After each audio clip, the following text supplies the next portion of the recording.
হুর মানে কি? যে সমস্ত নারীকে আল্লাহ তাআলা জান্নাতে সৃষ্টি করেছেন তাদেরকে বলা হয় হুর। জান্নাতের রমণীদের আল্লাহ তাআলা জান্নাতি পুরুষদের জন্য উপহার হিসেবে রেখেছেন।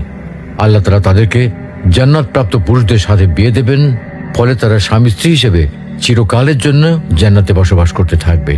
মহান আল্লাহ বলেন, كذلك وزوجناهم بحور عين আর আমি তাদেরকে বড় চোখ বিশিষ্ট হুরদের সাথে বিয়ে দেব। জান্নাতের হুর হবে চিরকুমারী ও সমবয়সের প্রেম সোহাগিনী।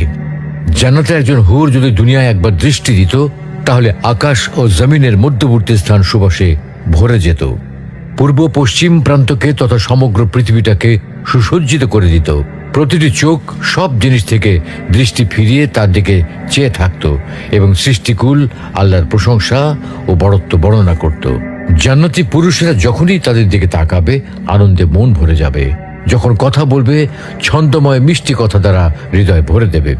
জান্নাতের রুম সমূহে যখন তারা ঘোরাফেরা করবে, তখন তাদের আলোতে রুমগুলো আলোময় হয়ে যাবে।